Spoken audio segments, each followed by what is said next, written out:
Hello everyone! Nandito na naman ang inyong Inday sa ating panibagong video. Bago nga tayo magkwentuhan, shoutout muna sa ating lahat ng mga followers at mga supporters na tunay na nagmamahal kay Inday. Sa pagkakataong ito, ayan, nayayamanin na ang inyong Inday dahil may Pepsi ng panulak sa kanyang pagkain. Ay, sana all. At syempre pagkatapos ating magluto ay imumukbang natin ito, ay ano pa bang gagawin? Dahil yayamanin ang ulam ng inyong Inday for today's video at ayan, uumpisa na natin kainin ang ating masarap na niluto na ginawan pa natin ng magic. Ang likot nga ng kamera dahil nga wala tayong stand sa pagkakataon na iyan at hindi ko alam kung saan ko ipipwesto ang ating kamera. Talagang hindi pa ako satisfied at ayan, inurong-urong ko na naman ulit siya at ay nako, bahala na nga yan. Basta ang importante makain ko na talaga ang aking masarap na recipe for today. Dahan-dahan ko nga siyang inihipan kasi sobrang init at umuusok pa talaga yan at iyan, nagdadasal muna ng iyong Inday sa aking isip. Siyempre magpapasalamat tayo sa ating Panginoon dahil sa mga blessings na nare-receive natin araw-araw. Dahil kung wala ang Diyos na gumagabay sa atin araw-araw, wala tayong matatanggap na anumang meron sa atin sa araw na ito.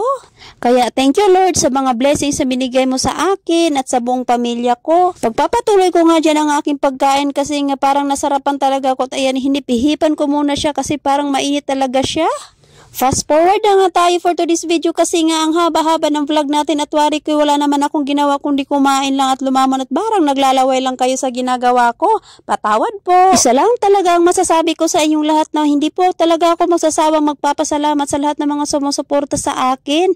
Maraming salamat po sa inyong lahat dahil hindi niyo po talaga ako nakakalimutan. Napapaisip na rin ako tumigil sa aking pagbablog dahil nga niisip ko nakakapagod din pero ginagawa ko namang inspirasyon yung mga ibang nagsusumikap talaga at talagang nagsasuccessful talaga sa kanilang pagbablog. Kaya hanggang dito na lang muna ang ating video sa pagkakataon na ito dahil puro kain na lang talaga ang ginagawa ko. Maraming salamat po sa inyong lahat na nanonood. Kaya wag pong kalimutang mag-like, comment, and share sa ating video pag napanood nyo ito. Maraming salamat po. See you again sa aking susunod na vlog. Bye-bye!